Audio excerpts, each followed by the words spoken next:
Oh, this is a red pen. Oh, I don't. Weird. So I'm not seeing other people. So That's aggressive. Red pens are aggressive. They are. I can't write aggressively. Yeah. So the purple And pen, I picked up another red pen. I'm not going to take you seriously if you got a purple pen, but the red pen's just mean. Can you guys hear me? Yeah. Yep. Okay.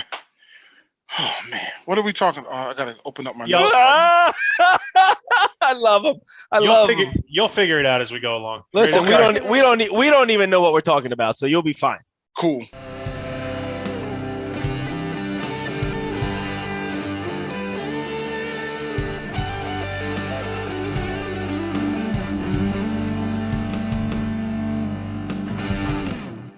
Ready, set, go. What's up, everybody? It's time for another episode of your favorite podcast. Yee-hoo! This is episode 93, 742 Hut Hike. 93. Wow, 93. 7 away from the big retirement episode. I mean, 7 retirement. away. Did I say that out loud? Was that a Yeah, Freudian slip? we're not supposed to tell them that till episode 100. Oh, you're retiring too, and you didn't. Yeah. Oh, I thought. All right. thought we- Cool. Never I mind. thought- Never mind. I Never mind. thought No. you Go just back. tired. Yeah. So apparently, for some inexplicable reason, y'all still care what we have to say. We thank you for that. We love you for that. Go ahead and post your comments if you don't like what we have to say, or if you do like what you have to say and you want to agree with us, or you want to write something, or you got a joke, or you saw like Pastor Pete doing something with a bird or something, and you need to report it to PETA. You can go ahead and throw that up there on the screen. Want to remind you to be our friend, share this with a friend, pop on there right now and say that you like us. Even if you don't, we're cool with that. So I'd like to introduce you to our cast. We're all fired up. We're all fired up to do this show. Shawn was listening to coming up to Boston, and he's just like all pumped to do this show. So Shawn, say hi. Oh, And- wow. There it is. Yeah. You could just Yeah. hear it in his voice. It's Yeah, just you can oozing just out. tell. That's awesome. Elijah, who is actually, he didn't even want to get on the pre-show because he was just listening to Eye of the Tiger over and over and over again. And he's just so pumped up to be here. What's up, Elijah? Yes. It's about the thrill of the fight. That's right. You know it is. You know Hello, it is. Wall. Hello. I'm a little mellow. I was listening to New York State of Mind. Hi, how you doing? I'm just deep all up in my emotions with my New York State of Mind. Tom was listening to the Angels singing. So he's just Was you going. listening to your wife talk to you? Oh, that's nice. Say hi, That Tom. is nice. Hi. And Sarah is listening to all of us being really, really dumb. Hi, Sarah. Yes, that's what happens when I have to edit you all. I have a quick question before you go on. This is the introduction. You're not allowed to interrupt the introduction, but go ahead. I'll allow it this one time. New York State of Mind. Jay Yes, sir. or Alicia? Which one? Oh, wow.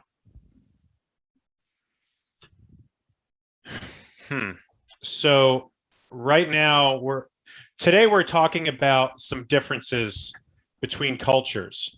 So this is great for the introduction, because today we're going to be talking about some legalized inequality, justification through legislation for Black History Month.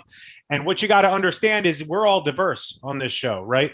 You got Shawn, who's a little crazy. You got Elijah, who's a little darker. You got Tom, who's a little less darker.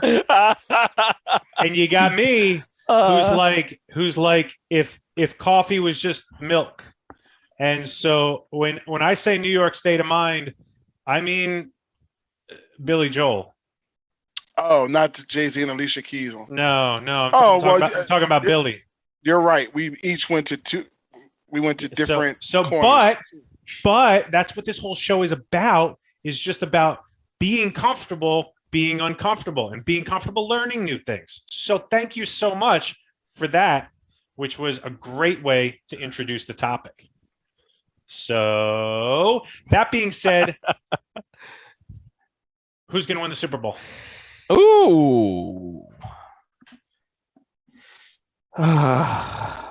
Well, if you go by the Simpsons prediction, it should be Bengals by 3. How did the Simpsons do predictions? What do you mean? Well, they had an Well, the episode past- where the Bengals and the LA played, Cincinnati and LA played, and it was 34-31 for the Super Bowl. What do you mean they played? What are you talking about? On The Simpsons, had an episode, and there was a Super Bowl with Cincinnati and LA. Yeah, they predict everything that's going to happen in the future. Oh, so not like a Literally everything. Everything. Everything. When did the episode originally air? I don't know, probably 1992. Oh, okay. That's what. Okay. I thought it was like a recent thing. I was like, I missed. No, it was an older one. But yeah, that was their. They had a Cincinnati LA Super Bowl, and Cincinnati won. So we'll see. 34-31. If that wins, Simpsons definitely predict the future. Some dude I heard on the radio this week. Not that I advocate for gambling because I don't. But some dude won $500,000 by predicting the score of both games. Was it? Wow. I don't know about both games. I think he bet $20, and you shouldn't do this because there's a reason casinos have really big buildings and we have small houses because they know what they're doing. But I think he bet $20 and got $500,000 back. So, Not a bad turnaround. But then I heard he went to a casino, put it all on black, and it came up red. So it's all gone. Oh man. He gave it back to the house. Oh man. All right, Elijah, who's winning the Super Bowl? I could care less. I really hope for the NFC team to win. But it doesn't matter to me this year because I think I get to go visit some of my favorite people, eat some of my favorite things, and then I get to leave because I won't have to do any dishes. So that's right. That's right. As long as the wings are good, I don't really care who wins. I mean, Matt Stafford has been punished long enough in Detroit. That being said, I got to root. He is the NFC quarterback, correct? I got to root for the bigger underdog, which I guess is the Bengals. So who they? Icky Woods. That's who they are. Get your cold cuts. Get your cold cuts. Tom, do you think the Yankees or the Tigers are going to win the Super Bowl? I think the Rams are going to take it by 4. I'm a little impressed. Impressed you knew who was going to play. By 4. Yeah. It's going to be 4-0. Just 2 safeties. Two safeties. Heck of a lot of defense. Yeah. That's horrible. Yeah. That would be terrible. Yeah. That would be absolutely I'm going to put $1 on that and win $3 billion. But you know what? That would be horrible. That would be horrible. But like Dave said, as long as the wings are good. Yeah. As long as the wings are good. The what are the odds on that? On the game ending 4-0. 4-0. It's is Crystal Delgado on here? She could give you a good odds prediction. Yeah, she probably could. Yeah, ask her for the odds on that. All right, who's a bad guy this week? I thought Shawn was. I don't think anybody was ready for this segment of who's a bad guy. You said you wanted to do a segment. We're not doing this. No, we're doing the segment. It's just you're both terrible. We're just Forget such it. amazing people that we haven't been able to do anything. Well, the one you said in the pre-show can't be repeated. You can't do that. Oh, you can't do that. No, that one I can't. Yeah, because Elijah's here now. You just can't say. Yeah, I can't say that one. So, yeah, we can do this all day. no. Okay, so nobody's a bad guy this week. No, not this Whatever. week. I don't. Hey. No. Elijah, let your filter work. You have nothing to say. You know you have nothing to say. Elijah's like, okay, now that I think better of it, I don't want to say. Okay. We had a little bit of a weird couple of episodes around the new year, and Shawn and I never actually did a New Year's wrap up for the Biggest Loser challenge. So we're going to do that for a minute tonight. Yeah. Good. Where did you end? Do you want to say where you ended up, Shawn? Yeah, I mean, I can say where I ended up. So, unfortunately, I had a major setback during the year. I had lost like 38 pounds, and then I gained 45 pounds. It's not your fault that Chips Ahoy went on sale. You can't. It was Girl Scout cookie season. Girl Scout cookie season killed me. Took away everything, all my momentum. Totally understand. Totally understand. That's how it went. But I got back on track when we were doing the addiction episodes. We talked about it. I got it out there. I've been posting, with you guys every night on that stuff. And so I finished the year down 20 pounds at 313. So I consider that a win. Yeah. Listen, anytime you can start a year and end a year 20 pounds lighter, you're doing pretty good. I started out at 289 was what I weighed in at, and I ended up the year at 260. So that was down 29 pounds. Yes, I win. So the question is, we decided, halfway through the year when we both had a couple of setbacks, that we were going to do this more of as a team than a competition. But that being said, Tom won, Elijah lost as the trainer. So are we going to punish Elijah? Yes, punish him harshly. He's like so defeated right now. I know. He's like, I have nothing to say because I lost. Where's the pastor at? How come he's not on this? He should be getting punished. I think Pastor Pete, we decided, was going to get a pretty big punishment, right? Yeah, he's going to get punished either way. He's going to get punished either way. Elijah, what did we say he had to do? Grow his hair out, shave his goatee? No, I'll shave my head. No, that wasn't one of the options. But I'll tell you what was on the table. What was on the table was you bleaching your little thing you got going on here. Why? Because I was supposed to bleach my hair, and then I was going to shave it the next day. So you're more than welcome to shave your chin off, the hair off your chin. No, didn't we just talk about Samson? I need this strength. I don't think that was the tribe that you were born into to be one of the people who never cut their hair. Yeah, I don't think that's a thing. Jonathan says we should make him eat a cauliflower pizza. there you go.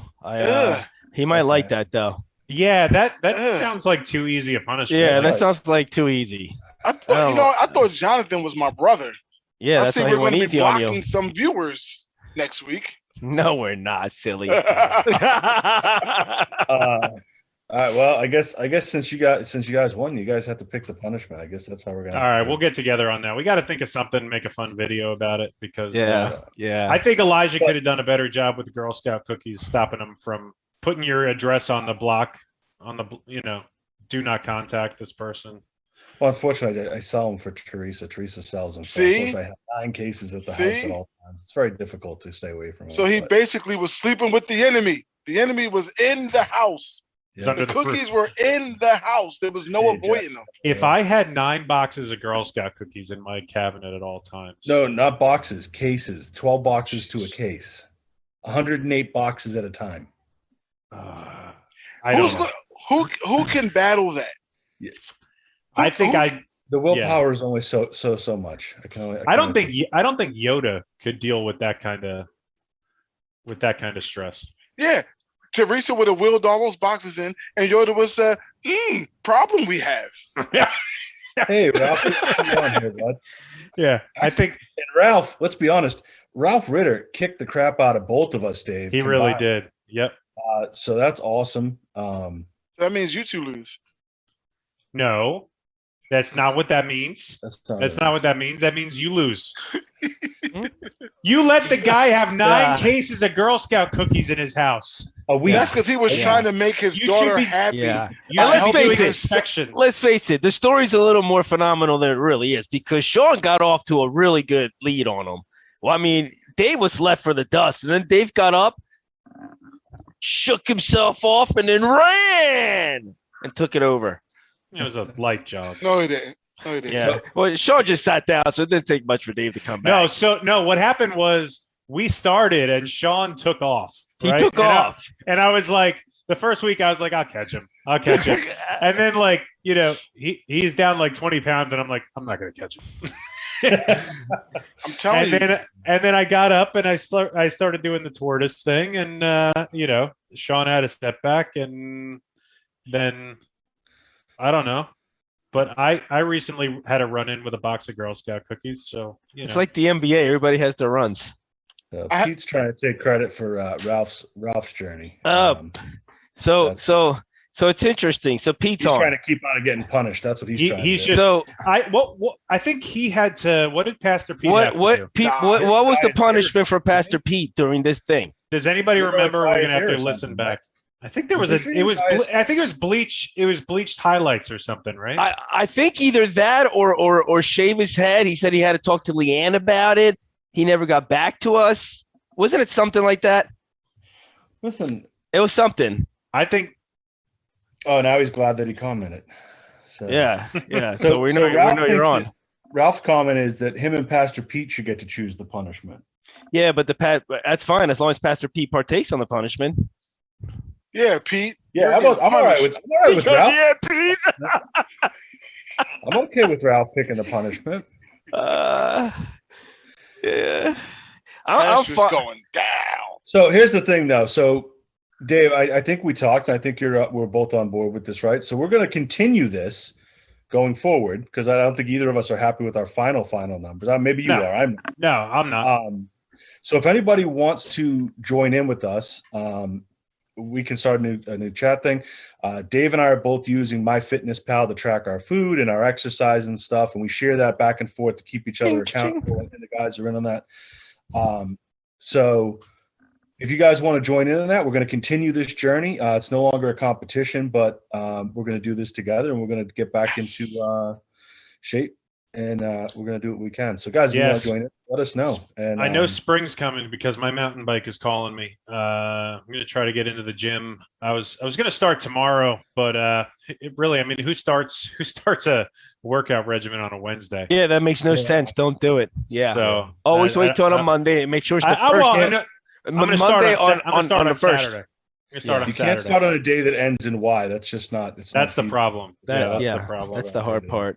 So, but speaking of what did Tom Brady do? Oh, by the way, he does nothing anymore. He's retired. But I mean, what did Tom Brady do? He's all into the avocados and yeah, he ate a lot of avocados because he looked better at 44 than he did at 24. So whatever he's doing, that's what I'm gonna get on that. It's called. Yeah. I think it's called money.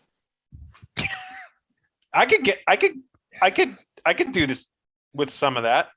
Yeah, I mean, the dude has a masseuse come to his house every Monday after a game. He gets the finest of the foods. He takes care of his body. One of the things that he did that shocked a lot of people, he was getting interviewed a while back, and he was like, told the guy, he said, feel my arms. And they felt his arms, and the guy was shocked. He was expecting him to be, solid. And he was like, that's why people always get hurt. You build up the muscle, your muscles are tight. That's how you tear stuff and you put your body through stuff. But if you just do yoga, stay loose, stay young, and make millions of dollars and be able to relax, you'll be good. So you're saying if we become pliable, we could play in the NFL?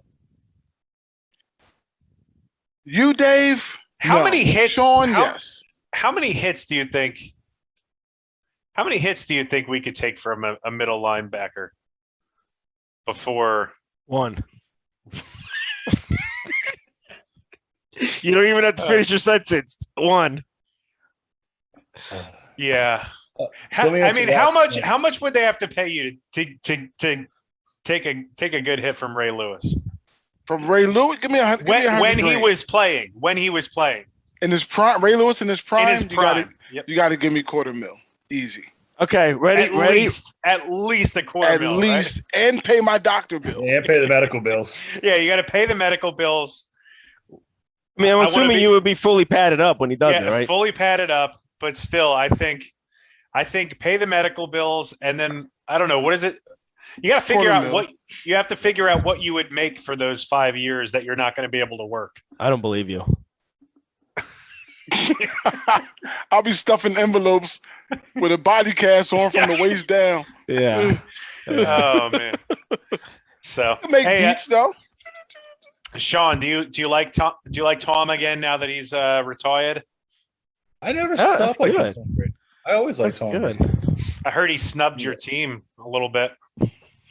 He did. I think there's more behind that, but he did. When he left New England, he took like a whole page ad in the paper. Yeah, He left. Yeah, sure. Why should he have to do it again when he leaves the second team? That's like, I don't know, because they made his career. He played there for 20 years. They, paid him millions and millions of dollars. And when But he he said recognized the team. when he said it's been a great career, I love you all, and I'm going to retire, and I love everybody from the Tampa Bay Bucks, but I've never heard of New England. I would think he would do a little bit more, but I'm not worried about it. He did a great job when he left. He did a nice job then. So yeah, I understand. I could care less. I don't make $42 million a year like he does, so I don't care what he says. You don't? Nope. Oh. See, I don't get into football like that. I'll watch football. I love football, but I don't get worried about what players and teams and stuff do. If they win, they lose, whatever. I don't make millions of dollars for that. If I was making millions of dollars, I'd actually give a crap. But since That's not what you used to say when Tom Brady played for your team. That's all I'm saying. I've always felt that way about football. Every time you came over to my house and there was a Patriots game on, you had your quill out. You had your writing pad. Dear Mr. Brady, I love you so much. I was taking my flint and my dueling pistol, and I was hacking it, getting a little wedge shot ready. Anyway, so his old coach got in a little bit of a predicament this week. Yeah. He kind of stepped in it. Bill Belichick, who's the the smartest human on the face of the earth, who never does anything without a plan. Well, apparently that doesn't translate real well when he's texting, because he's still an old man when it comes to texting. He may be using a jitterbug. I'm just guessing.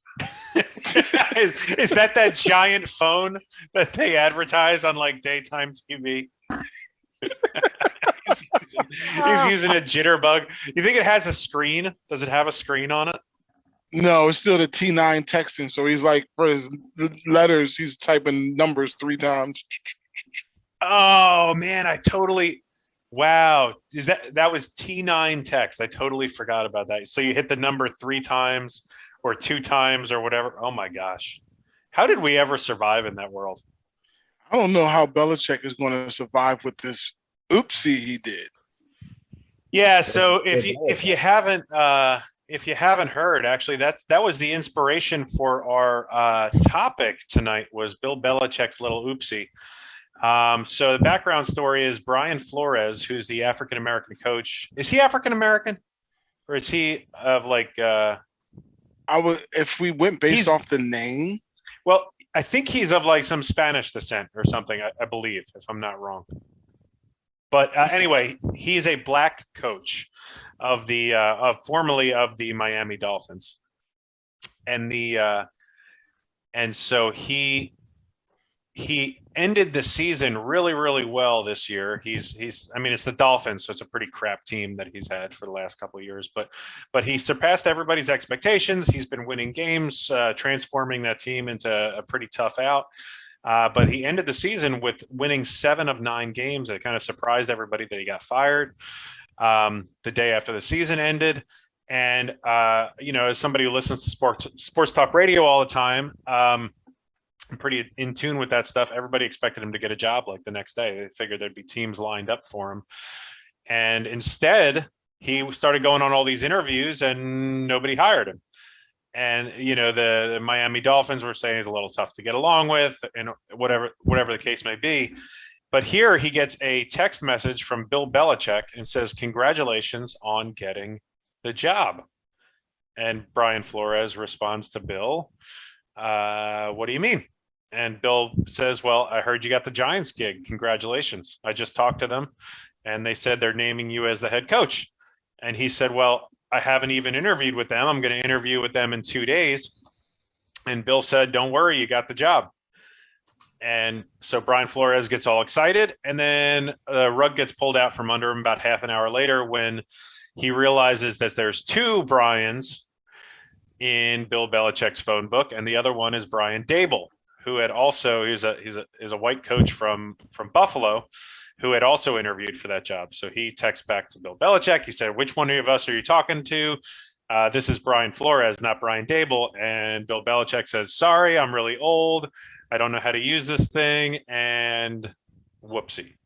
And the big problem with that, the story, and actually why there's a lawsuit now, is that Brian Flores was needed to be interviewed before the Giants made their decision, because the Giants had, as every other NFL team, is under the compulsion of the Rooney Rule, which means that you have to interview 2 minority candidates through any kind of hiring cycle of a coach or a general manager or something like that, of a high leadership position. You have to interview 2 minority candidates, and they had not done that when they secretly started telling people in all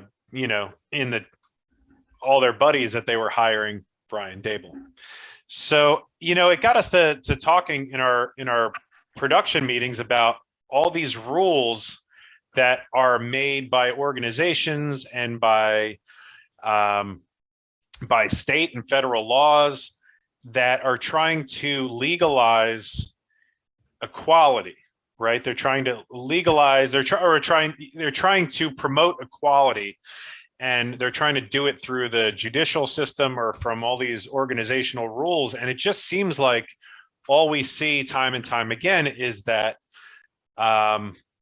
we're just kind of legalizing inequality. And so, we wanted to spend a little bit of time talking about that for our Black History Month episode that we're doing tonight. We wanted to talk a little bit about some other things that are like that, and at the same time, we wanted to highlight basically a call for social justice and for racial equality, and kind of tie in what is a Christian perspective on that. Yeah, and it's interesting, especially with everything that we've been going through with this whole 2020 that we're still dealing with. It brought me to Galatians, right? Galatians 3, chapter 28. There is no longer Jew or Gentiles, slave or free, male and female, for you're all one in Christ Jesus. And now that you belong to Christ, you are the true children of Abraham. And what upsets me about the whole thing, and this is something that listen, honestly, I have to deal with in my personal life as well. But when it comes to people that aren't the same as us, people that genuinely maybe look a little differently, maybe speak a little differently, and maybe they live a different lifestyle than us, right? Or a very bad lifestyle, right? And we tend to use those things, those differences, as almost an excuse to have a gap between other people, right? Which is the exact opposite of we as Christians, what we're supposed to be doing. And we look at the differences. We can have 97 similarities and one difference, and we'll be like, well, that one different right there, I can't talk to you anymore, right? And it's happening more and more, especially now, with all the political stuff and everything else, the religion and the whole. I was telling the guys during our production meeting, I saw this post, I think it was today or yesterday, where it was listing, it was calling them the Devil's Sundays, right? The Devil's Sundays. These are the Sundays that the devil purposely did this to take people away from the church, right? And the list starts right off with Super Bowl Sunday, the Grammys, the Emmys, and it goes down, right? And it got me thinking. It got me thinking that sometimes we turn Christianity into such a strict thing. It's like it's almost impossible to obtain Christianity because of all these rules and regulations. When what it really is, it's a relationship between us and the Creator, right? If my family across town has a Super Bowl party and they ask me to help, and listen, family is our first ministry on earth. It's the first ministry. It's my family is my number one ministry on earth, right? And the fact that we use differences to just separate us is heartbreaking. Heartbreaking. By the way, I didn't see the thing about the Devil's Sunday. So I don't think it actually exists. It You told doesn't. me I to- just you made told I me made to it look up. it up. I couldn't find it. I think this was Yeah. something that happened in a dream. Yeah. No, so I mean, the thing is, like, you see it all the time, and what I keep hearing on these sports stations is they say, well, we need to punish the owners for if they don't follow this. We need to find them a certain amount of money if they don't hire if they don't use diversity in the workplace, and we need to punish this and punish that. And it's just like, but my point is, you're still not going to make them do the right thing. You're just going to punish them, and so the thing about the Rooney Rule, which makes it like specifically, that makes it like kind of laughable, is it doesn't say you have to hire anybody, because they can't make you hire somebody. It just says we make you bring people in. So it's almost like you treat them now like minority candidates, like they're some sort of circus act. Like, we have to do this. You have to come. So it's almost worse now. I mean, the rule had every good intention, because that's what that's what it's named after, was Rooney, who actually was, had an integrated staff and believed in that. But so basically what happens is they make you bring in minority candidates in, but it doesn't change the fact that you're not, like the old white owners aren't comfortable with young black guys working for them. So it's like, even if they're not quote unquote racist, there's still a comfort thing there where they want to work with people who look like them. And, it's like, it does really make you wonder, because we've all been parts of teams, whether it be church leadership or workplace and that sort of thing. And yeah, I mean, I will say, as and granted, I grew up in New York in a pretty diverse area and that sort of thing, but early on in my life, I was more comfortable working with people who had the same background as I did, we're all like wired to be comfortable with people that are like us, right? But once you have the experience of working in a multicultural organization or on a multicultural team, man, that opens new worlds about like how productive you can be. And they say, like, there's actually statistics out there that, like, NFL, other sporting organizations, corporations, the more like diverse you are, the bigger audience you can hit, like the better your team runs, if it's run that way. So I think we have two separate problems. We have, one is people are just comfortable around who they're comfortable with, which is leading to some racial inequality. But we also have people who are downright like, hey, I don't like black people. I don't like Spanish people. I don't like Mexican people. I don't want them around me. I'm just going to hire, and sure, I'll fulfill whatever law you want me to fulfill. But at the end of the day, this is still my company. I'm going to run it how I want to. So I do think it's important to understand that it's like, not necessarily means that you're a racist or a bad person, but you're actually just following the law, and that law itself is hurting people. Does that make sense? Yeah, I mean, and listen, let me say, it's not just the NFL and the NBA, right? I've been in the corporate world for many, many years, and I'm still very connected to people that are in corporate world that are very high in positions. And they say, hey, listen, I'll be honest with you, Tom, because I spoke with some people about this topic that we're talking about, because I wanted to be like, wait, and they were like, I'll be honest with you, there's been times where I've interviewed somebody knowing, as I'm interviewing them, that they weren't going to get this job, knowing that we already know who we're going to hire. But I got to interview this person,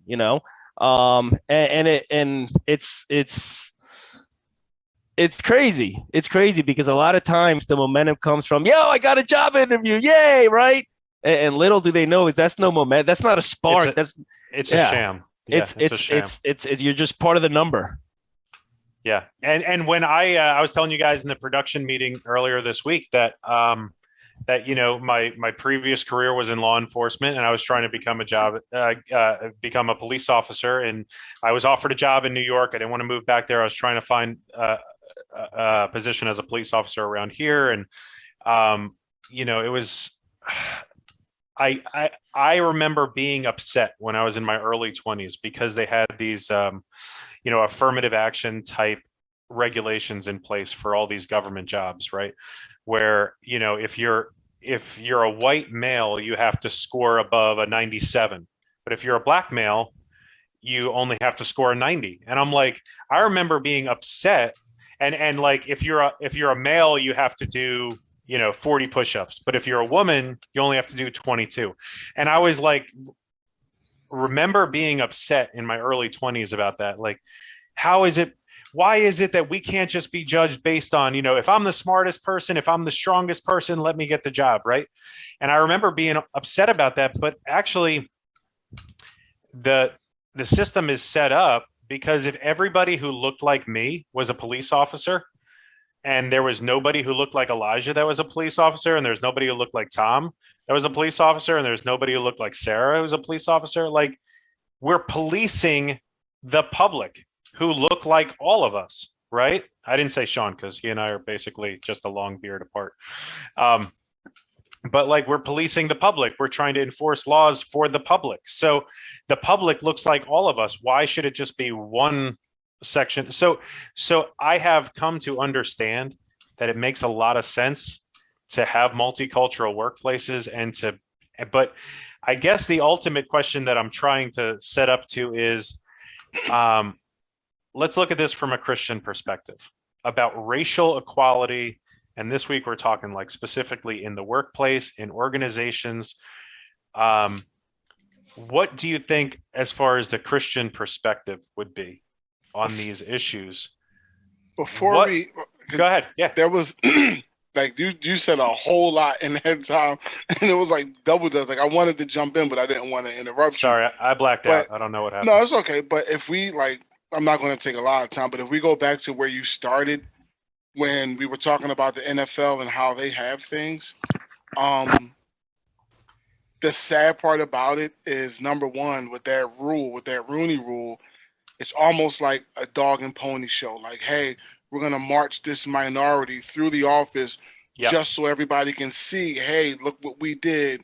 We tried. Some might go the extra mile and, bring more than two through just to say, hey, we really care. And the part that really bothers me about that also goes back to the Sterling guy for the Clippers. You want these guys, you want minorities to come in and make you all this money, yet and still you don't want to sit next to them.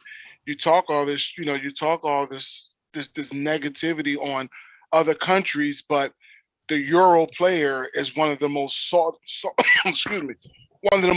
after players in the NBA.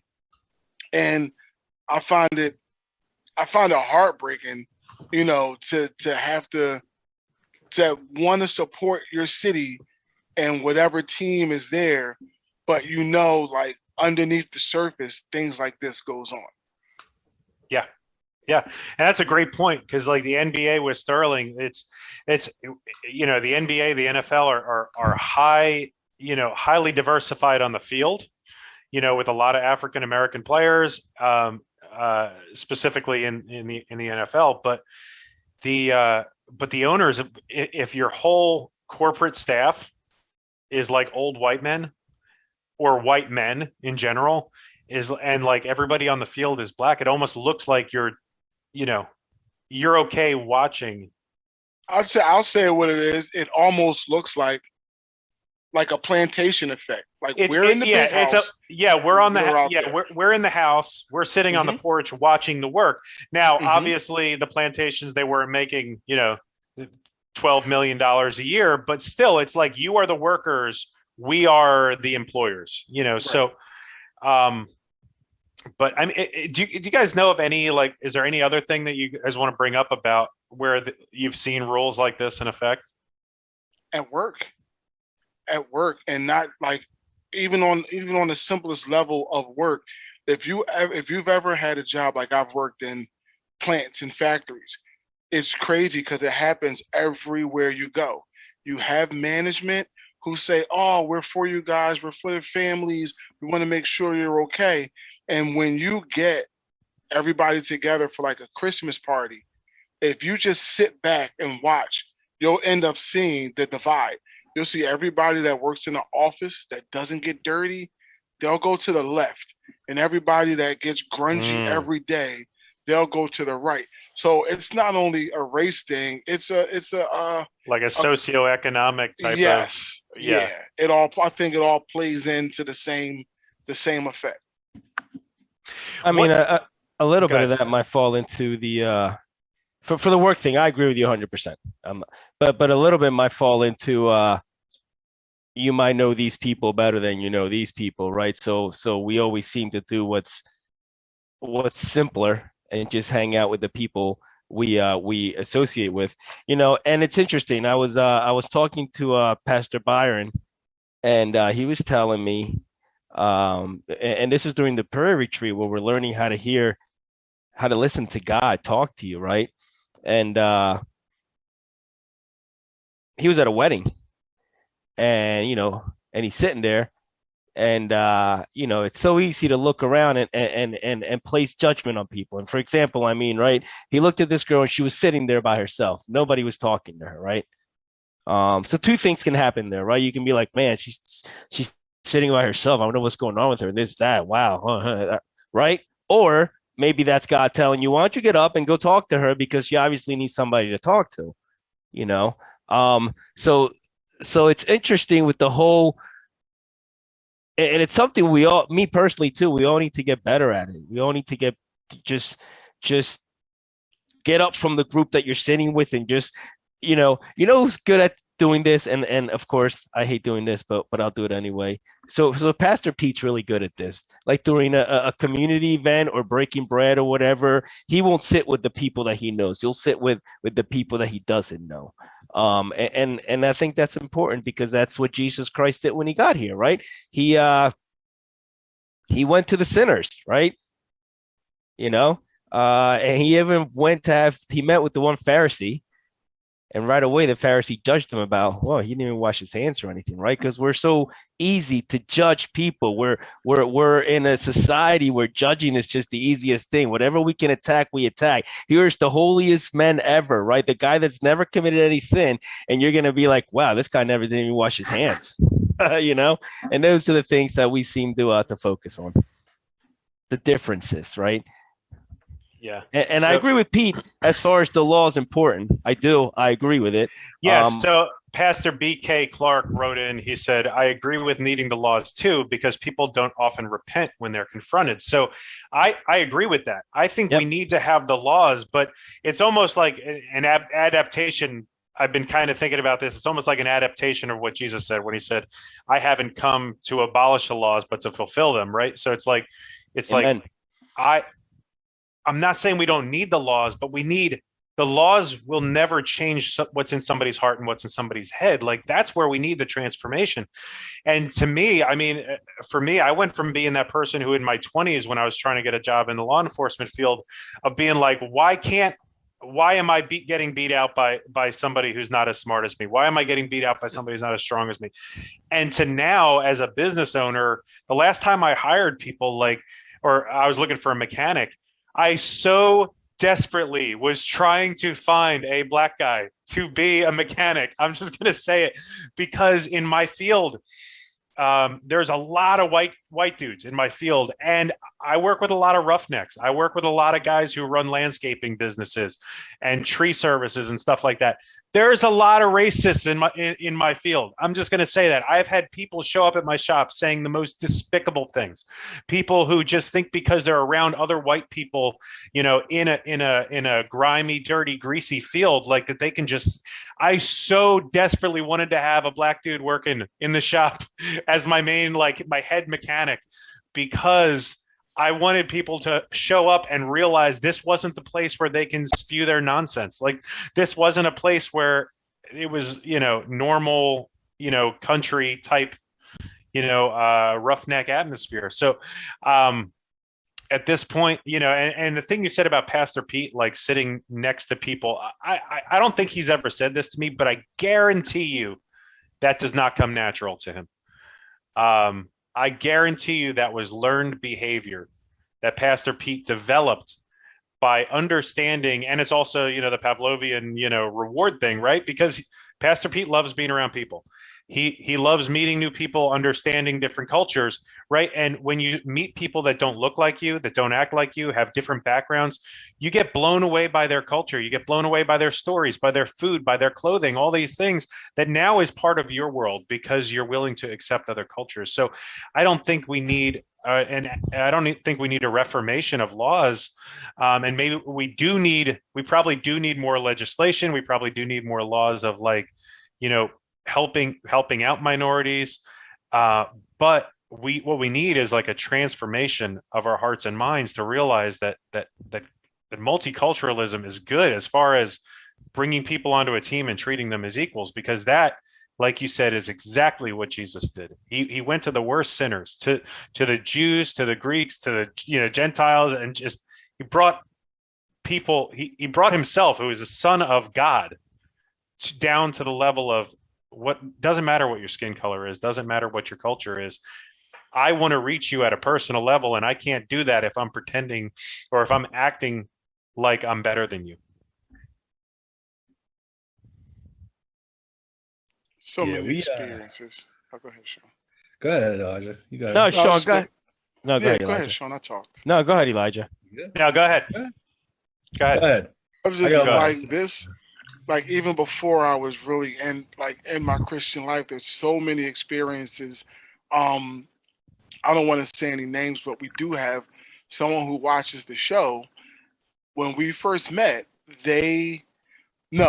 I'm lying. There was someone else that was with him that when we first met in college, he thought that all Black people were portrayed the way they were seen on television. Meaning, if you're only watching BET or you're only watching certain things, then you know what I mean. Your perspective is tremendously skewed on the world.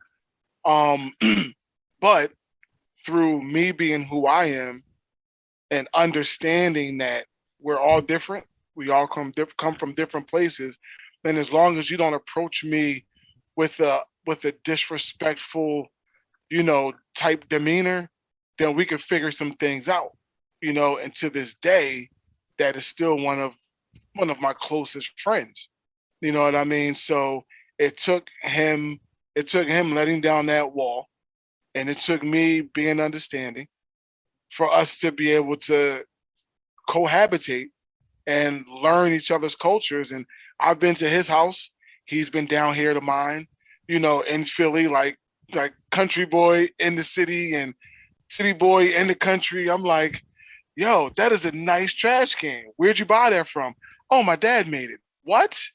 It's made out of wood. Yeah, we made the whole house. It's like, I'm coming from the city. I'm like, all right, all houses are stone, brick, whatever. So, and they were all there before we got there. You know what I mean? Yeah. So, yeah, just different cultures, different things. What laws do you think Jesus would pass to produce more equitable hiring and socioeconomic practices? I know I didn't give you this question ahead of time. I kind of wanted to see if anything popped to your mind. What do you think Jesus would do? What do you think Jesus would say to? What kind of legislation do you think he would pass for employers to? So it's interesting. Shawn, go. We keep cutting you off. I'm not even going to say anything. All right. So for me to answer that question, it's a good topic, but it brought me to where when Paul wrote to the Romans in Romans 12:3, for by grace given, I think this will be what will be written on the legislator. For by grace given to me, I say to everyone among you not to think of himself more highly than he ought to think, but to think with sober judgment, each according to the measure of faith that God has assigned. For as in one body we have many members, and the members do not all have the same function. So we, though many are one body in Christ, and individually members one of another, having gifts that differ according to the grace given to us, let us use them. If prophecy, in proportion to our faith; if service, and our serving; the one who teaches in his teachings. And for me, it's important because I always seem to like, especially when I'm talking to my church family, I'm like, man, why don't they come to help, right? But there's different things that people do, right? Not everybody is not worshiping God by setting up tables, right? That's what I'm telling you. Yeah. That's what I tell you every time we have a church luncheon. There's people who set up the tables, there's people who cook the food, there's people who put it out on the table, and then there's me, the guy who eats the food. And we all have a function. He's so funny. But guys, Shawn, I do have a verse to close out later on, but go ahead. All right. So a few things I want to say. So I want to start off with a part of a speech by Frederick Douglass that he gave on the 24th anniversary of the Emancipation Proclamation, where justice is denied, where poverty is enforced, where ignorance prevails, and where any one class is made to feel that society is an organized conspiracy to oppress, rob, and degrade them. Neither persons nor property will be safe. Now, this is Frederick Douglass back in 1886. And if you can't see that today in our society, we live in a society where we have laws that make folks believe that the best they can do is below the poverty line. That's right. There is no way to get above. Instead of using the laws to help people be better, to get better, we use laws to oppress and to draw people down. And as long as people feel oppressed, as long as people feel like the system's made to be rigged against them, which unfortunately, the way the laws are written, they are. We talked there in the meeting the other day, like there are laws, folks literally believe I can only do this because this is what I'm allowed to do. No, you can do whatever you want. The law tells you, but our job as Christians is to remind people, you can be here. That's okay. You figure out where you're at here. But then we need to come here because our job is to lift people up past that. The problem is we live in a society where everybody, like E just said, if I watched BET all day, and I believe that's how every African-American, every Black person in the United States was, I probably wouldn't want to talk to anybody like that. If I watched every person, if everybody who watched Little House on the Prairie thought that's how every white person was, or they watched American History X and thought that how Edward Norton's character is in that movie, that's how every white person was. You can't live through that. There needs to be compassion and there needs to be empathy. We need to be able to see where the problems are. One of my biggest problems is we have laws for African-American communities to have housing available, low-income housing, projects, the ghetto, whatever you want to call it. If you've ever been to it, it's not designed for prosperity. It's not designed to lift people up. It's not designed to help people overcome and adapt and move up in the world. It's designed to prepare young Black men and women for prison life. That's just the long and short of it. Project housing is block gray walls, small in proportion, and you cram too many people in there. I understand that in a time it was meant to lift people up, to give them a better opportunity. But over time, it's become a fence that's held them back. I mean, we might as well just use that as the fence we have down on the Mexican border for African Americans. Like, this is your fence. You can't pass this line. You can only make so much money. You can only do so much. Live here. And we have to go back and look at these laws and update them for a day and a time that we live in. When those were written, I want to believe in my heart that men and women in power decided that those laws were necessary to try and lift people up. But over time, they lost their meaning. Over time, it became a weapon against that class of people. And now they are oppressed because of it. So we need to go back and relook at those laws, reevaluate. Listen, we just talked about our biggest loser challenge. We had setbacks. I had to reevaluate my situation. Dave had to reevaluate. You have to reevaluate and move forward. When you get to a point where you can clearly see that there is a cap and nobody is getting over that cap, why are we not getting over that cap? Why are we not lifting people up and trying to help them become better than where they are?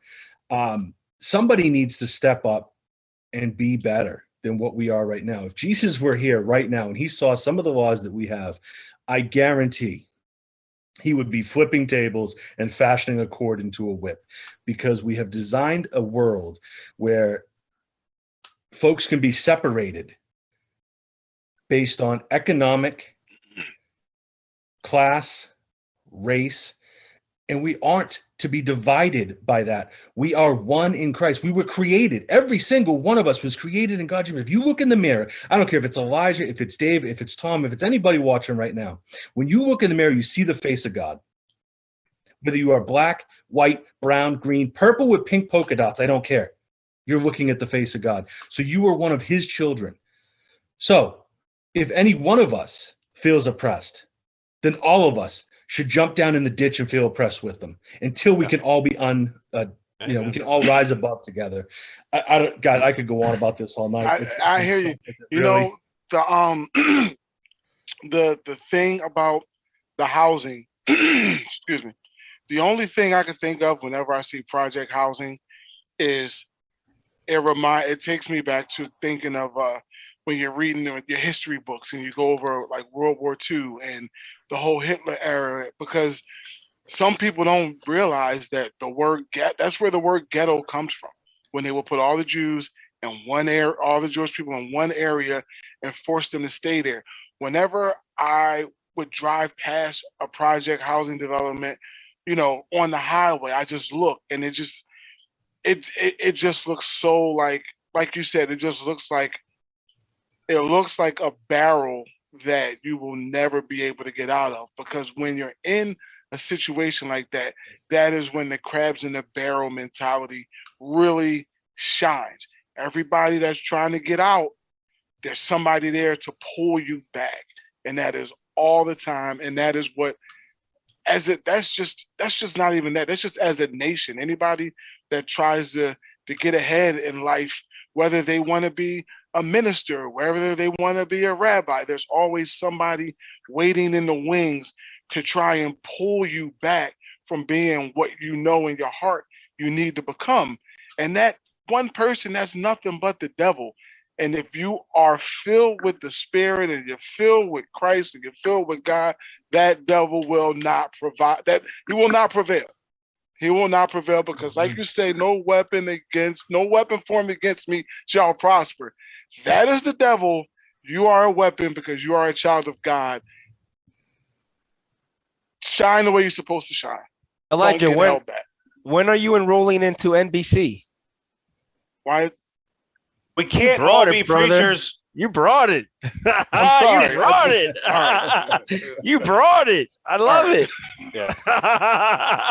To tack on to what Shawn was saying, there's so many government programs, so many welfare programs that I truly do. I'm with Shawn. I do believe that they were designed with a specific purpose of making sure that people had a warm bed to sleep in at night, that people would have food in their bellies, right? But it comes down to more, I am glad that we have government programs to do that, right? But the idea of justice needs to live within our souls and our minds, and I believe that we have created these systems to oppress people. Maybe without fault of design, but basically a lot of these things do oppress people. I do some financial counseling. I've done it over the years, probably a dozen different times with different people. And the one thing that I've heard more often than not when people are struggling is, I can't make X number of dollars. Because when it might be somebody that says, I can't make more than $20,000 because if I make more than $20,000, I lose all of my government subsidies. They just go away. And, you have to break people of the mentality of like, you just need to make, if you're getting $5,000 worth of subsidies, you need to make more than 25. Like you need, and as you're trying to explain that, you can see in people's eyes that that they have no hope of ever being able to break through these barriers that have been created around them. I'm not saying that I'm not saying there is no hope, but it's very, very difficult to overcome these things that have been in place. I am glad that everybody in every race and every situation is not, we're not living on the street, but we need to do more. We need to have the justice mentality in our minds and our souls.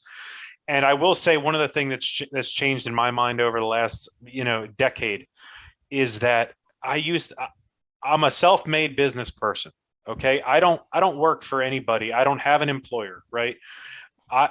I have built a business around myself, and I used to be, when I first started the business, I got to be honest, I probably had I did have some thoughts that I'm not proud of when I heard that people were saying, well, the white people have, they have it so good, they're just handed everything or whatever. And it used to piss me off.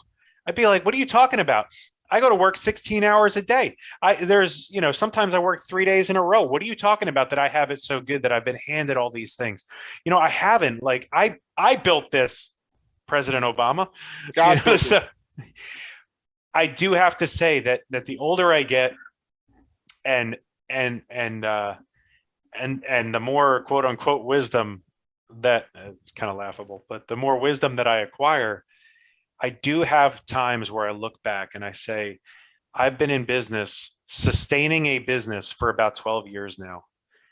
And I really do question if my skin color was black, if my skin color was brown, whether my business would still be open. And it's not about that I wouldn't work as hard. It's not about that. It's just about how many customers would have looked at my, Facebook profile or my business pictures of the employees and gone, I think I'll pass. I don't know if I can trust a black person. I don't know. Or they would have showed up maybe when we were repairing equipment or selling equipment. Maybe they even would have bought something, but they probably would be like, I'm not going back. That wasn't what I expected. How many business deals have I been in that when I walked in, I looked familiar to the person that I was dealing with. And so the deal got done. I do wonder how many of these things. So, and I think we do need to get to a point, and the church can lead this. The Christian church can lead this, is like, if we think differently, if we realize that we don't all have to look the same, we can it's okay to be uncomfortable. It's okay to be comfortable being uncomfortable with other people. So I know it's 8:00 already, but this is a topic. After you It's finish, just I just want just to make a a quick topic. point after you're done. Yeah, this is just a topic that's dear to my heart. Elijah was saying how a lot of people would judge the black people according to the way they acted on the movies, right? And then there's the homeless people who get judged by the way a lot of the homeless people act in the movies and stuff too. That's next week. And I just want to say one thing, because Jonathan wrote, it is better to give fish or to teach to get fish, right? And the problem with that statement that I have is that sometimes these people that we're trying to fish are at a pond with no fish. They're set up in a situation that's out of their control, right? So you can teach them to fish all you want, but if there's no fish in that pond that they're living at, or that people, let's set them here, there's a pond there, then it's not going to make a difference. And what happens, and then I'll leave it at this, is that the government or the boroughs or whatever it is, their way of helping people is almost, all right, I'm going to help you, but it's a way to hide it, right? So by that I mean they want to be in front saying, hey, I'm feeding the homeless people, but then when they're done feeding the homeless people, they don't want to see them on the streets though. Just leave, go, right? So there's a lot of programs that are set up to almost band-aid the problem, or almost just instead of really getting to the root of it. And these are people that think that they can just control humanity, right? And I want to say more, but I can right now, and I'm just gonna leave it at this: Galatians 6:2, bear one another's burdens, and so fulfill the law of Christ. It's that simple. Question: am I closing out tonight? Yeah. Perfect. Thought you already did. Just repeat what you said earlier. Perfect. This is going to be really short. Based off of what you were saying earlier, Dave, when you were saying that the public assistants and that are in the black and brown communities, I watch a lot of movies, and the very first time I've ever saw a movie where it was put in front of you exactly how you said it, but it was a white family, was $1 Million Baby. Actually, never seen it. She made a ton of money. Her family, lived in a trailer, whatever. She made a ton of money, and she bought her mom and siblings a house to live in. Mom walked in, looked around, admired the house, and said, "This is nice." And she said, "It's yours, Mama. I paid for it." She said, "Well, how am I going to pay the bills?" She said, "I'll give you money to pay the bills." And what did Mom say? "I can't have a house. How am I going to get my check? How am I going to get my check? I now have a house. I have a nice house to live in. I no longer have to live in squalor, but how am I going to get my government check?" Yeah. Think about that. Trained. Oh, yeah. She's basically given something that she could have had. The bills were paid, but it's still her mindset was this is where I'm stuck. I can never get out of this. And I just wanted to leave you guys to think about that because, I know, Tom. I know, man. I know. We might jump in a little bit next week, but everybody, go ahead, Sarah. What were you gonna say? No, I was gonna say you got next week. Don't worry. Okay. Yeah. Yes. You know what, everybody? I hope you saw how passionate we all were, and we all are about the topics that we're talking about. We're here because not only do we love the Lord, but we love each other, and we love all of you guys that are watching. So please tune in for episode 94 because I really think I think Tom's going to pull out the pulpit and stand up and let loose next week because I can see it in his face right now.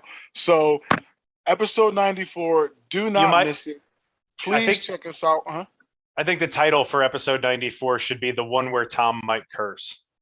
Yeah. So everybody, please check us out on YouTube, Spotify, like our live stream on Facebook, Podcast Addict, wherever you can find this podcast where you can watch us or listen to us because we appreciate you guys coming in and spending this time with us. So, God bless. And Shawn. Here we go. Do something a little different. Dave gave me a prayer here that I want to share first before I go into my normal prayer. Jesus, you see people as precious and valuable. Live that truth through me always. If I've wronged someone and racism is the root of that wrong, lead me in reconciliation. Lord, show me my own prejudices so that I can seek your repentance. Guide me to act in ways that lead to true justice. Father God, forgive me for losing sight of the truth that you created in all people in your image. By your grace, help me to see hatred, whether initiated or returned, as a tool Satan uses to keep me from experiencing and sharing the richness of your love. Help me to love the way you love and to spread kindness and mercy as Jesus did. In Jesus' name. Lord, I come before you with, we still have the basement project we're working on. Provide hands, Lord, to get that project done, Lord, for Randy and his family and the things that they're going through, for his father especially, as they figure all the things out for him. Lord, for Jackie, as they continue to figure out the issues with her feeding tube and how to make that sustainable and work for her. Father, I had the opportunity to pray with a lot of folks last night, and there is a lot of need out there. But Father, right now I want to pray for the fact that we are your children. We are one family, created from you, for you. And that's the only reason we're here. We're not here to judge. We're not here to oppress. We're not here to divide. We're not here to separate. We're not here to make excuses for why we can't lift our brothers and sisters up. There is enough resources and time and talent in this world. You've supplied that. That no person should live in a position where they think what they have is the best they will ever have because of you. Right.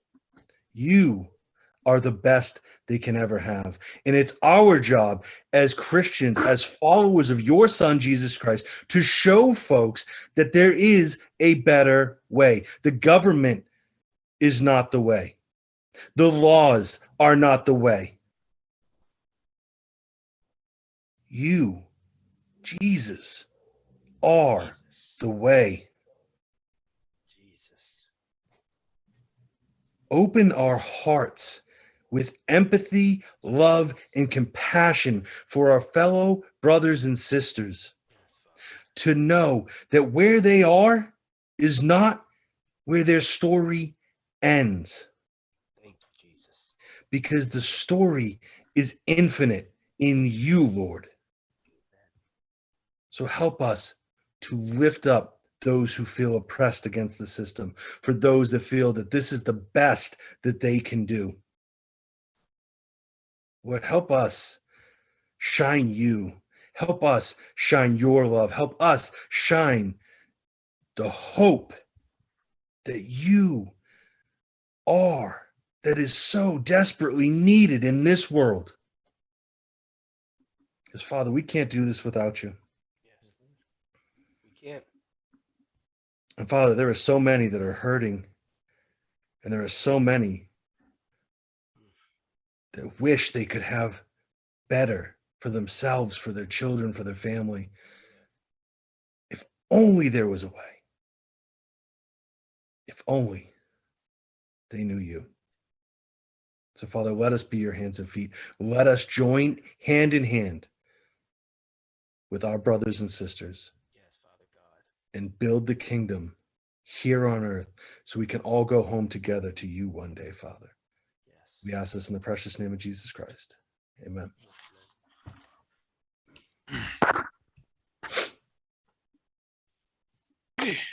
Woo. Well, that was 93's over. 7 more till retirement.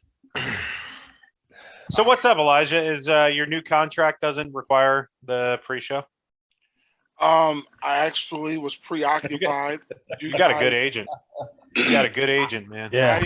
Listen, I felt the way Tom felt. I felt after Tom making a statement that he made about prioritizing, me being late to the pre-show made me feel like I am not a good prodigal son. I'm like the stepson of the prodigal son that never came back. And on that bombshell, good night, everybody. Love Good you. night, guys. Love you. Good night. Good night. I love you. The prodigal son who never came back.